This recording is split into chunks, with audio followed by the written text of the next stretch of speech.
technology community across the federal government.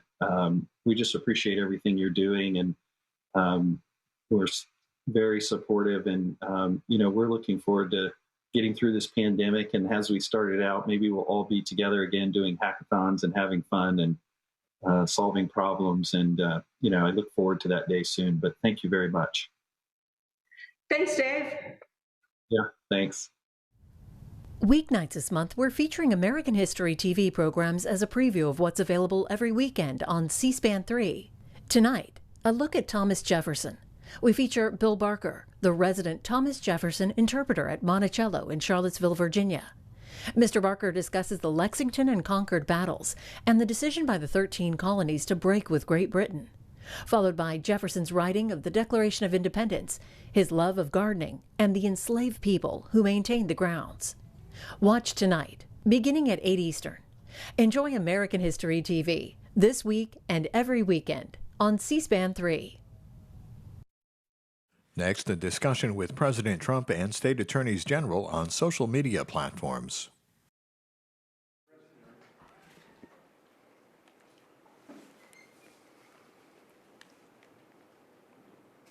Okay, thank you very much. And we're here today to discuss protecting Americans from censorship, cancel culture, and consumer abuses inflicted by big tech companies. As president, I'm committed to defending the freedom of speech, and you know what's been going on. And we have some very brilliant people in this room, and they've been looking at it for a while. We're joined by Attorney General Bill Barr, Senator Josh Hawley, State Attorneys General Ken Paxton of Texas, Mark Brnovich of Arizona, Jeff Landry of Louisiana, Lynn Fitch of Mississippi, Eric Schmidt of Missouri, Alan Wilson of South Carolina, Sean Reyes of Utah, Leslie Rutledge of Arkansas, and Patrick Morrissey of West Virginia. That's a very talented group of people, I have to say, to have you all in one room. We appreciate it. In recent years, a small group of powerful technology platforms have tightened their grip over commerce and communications in America. They've used this power to engage in unscrupulous business practices while simultaneously waging war on free enterprise and free expression. At the urging of the radical left, these platforms have become intolerant of diverse political views and abusive toward their own users, and I think we could say as abusive as you could possibly be in some cases. Right, Josh? You've seen that? For example, Twitter routinely restricts posts expressing conservative views, even from a president of the United States, while at the same time it allows Iran's supreme leader to freely spew vile anti-Semitic hate and even death threats. Every year, countless Americans are banned, blacklisted, and silenced through arbitrary or malicious enforcement of ever-shifting rules.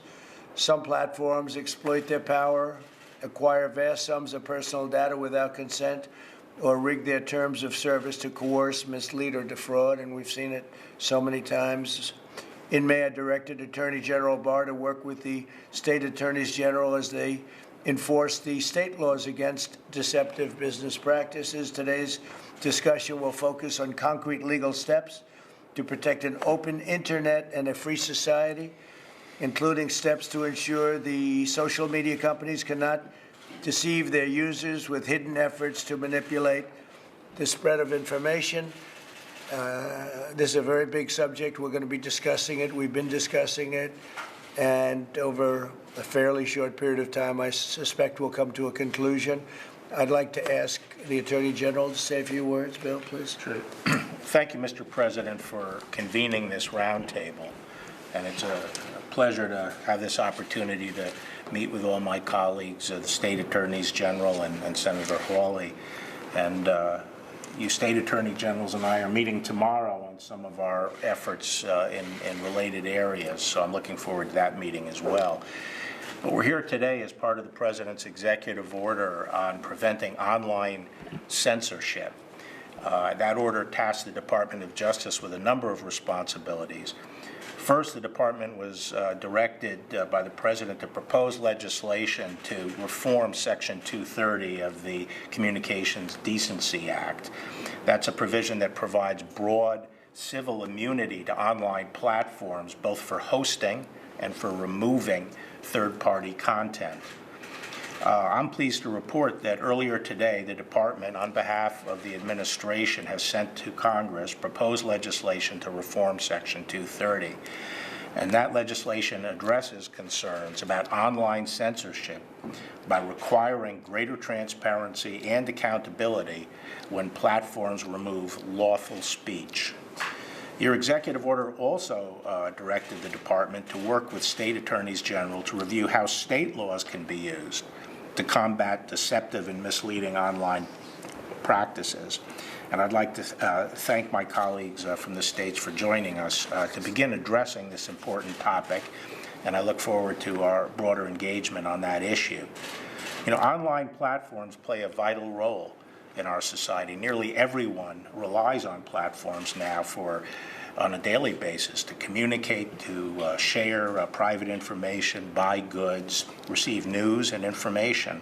And we've grown to depend on it, and necessarily we have to put our trust in these platforms. But these platforms can abuse those positions of trust, whether by deciding which voices they're going to amplify and which they're going to throttle, and by improperly tracking and collecting user data, and even facilitating criminal activity. So the increased size and power of these entities really exacerbates those concerns. And under the President's leadership, this administration is committed to addressing potential abuses of online platforms in a number of important ways. I've already mentioned that we have proposed this legislation that will focus the immunity and make sure it is not a license to abuse and to censor their platforms. We also will provide the ability for individuals to pursue civil claims against online platforms that engage in bad faith censorship. But even in its current form, Section 230 doesn't stop the states, whether they work alone or together or with the Department of Justice. It doesn't prevent the states from using their own state laws against platforms that are engaged in defrauding or misleading users. Section 230 does not bar the states from bringing state law causes of action based on the platform's own conduct, as opposed to its role hosting third-party conduct. And when they engage in unfair and deceptive practices, state AGs can be the tip of the spear. So I'm looking forward to working with all of you. I know some states have already brought some interesting cases against platforms for fraud, deception, and misuse of sensitive personal data. And we think there's ample opportunity to continue those investigations and actions, and I'm looking forward to working with all of you to address that. Thank you, Mr. President. Thank you very much, Bill. Josh, please. Well, thank you, Mr. President, for convening this roundtable. It's good to see my former colleagues. Of course, I used to be a state attorney general, so great to see all of you again. Thanks for the tremendous work you're doing. Briefly, you were a state attorney general. That's right. That's right. Until somebody at this table convinced me to run for something else. But I think that just to amplify the president's remarks, we see in these online platforms the most powerful corporations in the world. Maybe the most powerful corporations in the history of the world. They've got more information on Americans than any companies have ever had, any government has ever had. They increasingly control our communication with each other. So how come I won last time? Because you beat them at their own game. You were so good at communicating. But and as you know, by the way, it's gotten a lot tougher. It's gotten a lot worse. And as these folks should know, reporters know, because these online platforms increasingly control the flow of news. From journalists to the American public. So these are incredibly powerful platforms. They need to be held accountable, and Section 230, reforming Section 230 is a vital part of that. Thank you, Josh. Been a big factor. Would anybody like to say anything? Anybody in particular? Sure, Mr. President. Thank you again for convening this. And Attorney General Barr, I appreciate the work we're doing in this investigation of Google. You know, one of the reasons that we were so interested in this is really what you said, Senator Hawley, is that, you know, we're at this point where we have these corporations that have tremendous power. And if we don't step up to the plate now and take a look at what they're doing, how they're doing it, we may never stop it. It may be just unstoppable. Some of them they're really larger than countries and more powerful than countries, and they know more about people than we know about ourselves, which is a little scary. So I appreciate the attorney generals that are working on our case now and that are going forward with other issues. And I think this relationship that we've had with the Department of Justice under you has been just amazing, and I'm really appreciative of it, because I think together, and it takes us together to take on some of the forces that we're dealing with. So thank you very much. Thank you, Ken. Well, I think we can say that we're watching them very closely during this election cycle. They're being watched and scrutinized very, very closely by everybody at this table, and far beyond this table, a lot of people are watching, and we're going to just see. We see so many things that are unfair, but this is big time, and we'll let you know. I mean, we're going to let you know, but it's very serious, very bad, very serious.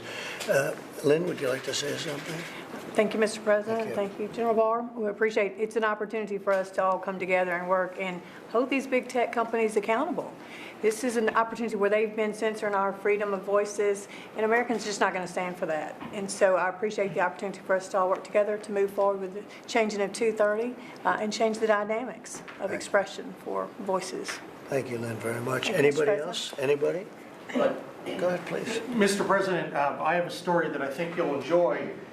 When you were being criticized by Twitter related to absentee ballots, that very same day, we concluded an investigation of West Virginia, which affirmed a lot of the very things you were saying. So that type of issue is an example of what can happen when you have these social media companies run amok. And there needs to be accountability. There needs to be an advancement of the First Amendment. But I thought you'd appreciate the irony of that very day, that person's going to go to jail now. And meanwhile, Twitter continues to engage and pretend that what's true is not. The whole thing with your balloting and what's going on with balloting will prove to be one of the great catastrophes in the history of our country, even beyond elections. And the Democrats know it. They know what's going on. They know how it's going on. Who's getting it? Who's sending it? Where is it going? Where is it coming back? Where is it coming from? Are mailmen involved? Who's delivering it? It's a very, very, and they know it's going to be. And all you have to do is look at, as in a case in West Virginia, but many cases, I would say every single case in the last number of years where they've done this, and this is a tiny scale compared to millions and millions of ballots that are being sent. This is going to be one of the great catastrophes and one of the great embarrassments in the history of our country, beyond elections. And the Democrats know it, and they're setting it up for chaos, and that's what they've done. And these media companies, if you criticize it, they flag you, they take you down, they do all sorts of things. And they know it too. They know it too. But you've done a great job when you did that in West Virginia, and it happened to be the same day that we were criticized for just mentioning, you better be careful with unsolicited ballots. See, I think that's a better name, Josh, because they said universal ballots, and they had 15 different names. Didn't mean, people said, how does that have to do with being universal? Unsolicited. 80 million unsolicited ballots being sent all over the place. People are going to get them. What the hell is this? What is it? They'll be harvesting them like crazy. I mean, some of the states, they have no signature necessary, no verification necessary. Nevada, you don't have to verify the signature. There's no verification. It is a disgrace that this can happen. Just remember, I told you so. I told you so. We're going to win anyway, I hope. But I'll tell you, it's very tough when you have it's Democrat governors. It's states controlled by Democrat governors. And they're sending them out by the millions. And Josh, it's going to be a mess, and they all know it. And the people that know it the most are the Democrats. They fully know. And then they talk about you're suppressing our right to vote. They're using COVID as a way of scamming the system. And when you talk about foreign countries are nothing compared to what's taking place. And if foreign countries want to, this is an easy system to break into because they'll do counterfeit ballots. They'll do counterfeit ballots by the millions. So when you talk about China, Russia, North Korea, Iran, all the countries you talk about, that's peanuts. That's all peanuts compared to this. But this is their opening because they can use nice, cheap ballots and they can send them out, counterfeit them, and just send them in. This is a disaster, and they should stop it before it's too late. Now, we're before numerous federal judges. From what I hear, great federal judges, and they have the power to stop it. I hope they're watching because somebody's got to make the plea. This is going to be a disaster. I'm not even saying bad for me. It could work both ways. I don't think it will work both ways, but it could work both ways. It could be against Republicans or Democrats. But I hope somebody's watching because this is a disaster waiting to happen. Thank you all very much. Thank you. Thank you. All right, guys. Is that why it's so important, you believe, to have a full complement at the Supreme Court to handle? Well, it's a great question, a very fair question. Yes, I think it's very important. I think this will end up in the Supreme Court, and I think it's very important that we have 9 justices, and I think the system is going to go very quickly. I'll be submitting at 5 o'clock on Saturday the name of the person I chose for this most important of all positions. And I think we should go very quickly. You see the Republicans are very united. As far as timing is concerned, we were elected. We have a lot of time. One justice was picked in 19 days. 19 days. We could do 4 at that rate, or 5. No, we have a lot of time. No, before the election, and then you have after the election too. But in terms of time, we go to January 20th. But I think it's better if you go before the election because I think this scam that the Democrats are pulling, it's a scam. This scam will be before the United States Supreme Court. And I think having a 4-4 situation is not a good situation. If you get that, I don't know that you'd get that. I think it should be 8-0 or 9-0. But just in case it would be more political than it should be, I think it's very important to have a 9th justice. Are you fully confident that Lindsey Graham can get this through the committee and Mitch McConnell can get it to the Senate prior to November 3rd? I can only say we're giving you a person, whoever it would be. I could say any of the 5, frankly. 5 women are in the finalists, and they're all world-class, brilliant, great. They're great in every respect, from academic everywhere. He can do it very easily. He can very quickly. From what I heard, he doesn't even have to hold a hearing. He wouldn't have to hold a hearing. He's going to, I would think, but he wouldn't even actually have to hold one. And you know, most of these people are young and they just went through the process. You know, many of them just went through the process recently. So it's not like, gee, let's look at papers that are 15 years old. No, I think the process is going to go very quickly. The hearing, I think Lindsey's going to call the date of the hearing as soon. You can't call it until you have the candidate. And once we have the nominee, I will wait to hear what the date is. But from that point, I would think it would be fairly quick. They're all extraordinary people. I can't imagine it could be anything else. And the Republicans, I mean, you saw them as well as the Republicans. Most of them have already made their intentions very clear, even Josh. So I think that that's a tough vote right now. So I think we're in great shape. Let me ask you that question, Josh. John's asking a question about timing and all. We have nothing but time. Yeah, John, I think absolutely we can get it done. We can do it even with a full complement of hearings. I think that the president just alluded. Justice Stevens was confirmed in 19 days. Justice Ginsburg was confirmed in about 40 days. We've got the time to do it. We've got the wherewithal to do it. And I think we should have a vote before the election for the reasons the president articulates. And I think we can get it done, and we will. Mr. President, do you believe that justice was served in the Breonna Taylor case in Kentucky? And what is your message to the black community who believe that perhaps justice was not served by the decision that was rendered by the grand jury in Kentucky? Well, my message is that I love the black community, and I've done more for the black community than any other president. And I say, with the possible exception of Abraham Lincoln, and I mean that, with opportunity zones and with criminal justice reform, with prison reform, with what we've done for historically black universities, colleges, schools, what we've done. It's nobody's done more.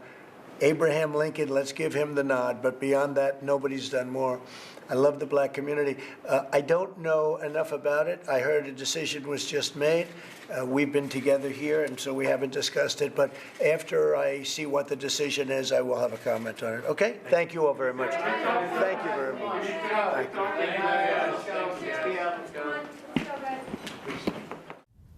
Weeknights this month, we're featuring American History TV programs as a preview of what's available every weekend on C-SPAN 3. Tonight, a look at Thomas Jefferson. We feature Bill Barker, the resident Thomas Jefferson interpreter at Monticello in Charlottesville, Virginia. Mr. Barker discusses the Lexington and Concord battles and the decision by the 13 colonies to break with Great Britain, followed by Jefferson's writing of the Declaration of Independence, his love of gardening, and the enslaved people who maintained the grounds. Watch tonight, beginning at 8 Eastern. Enjoy American History TV this week and every weekend on C-SPAN 3. You're watching C-SPAN 3, your unfiltered view of government. Created by America's cable television company.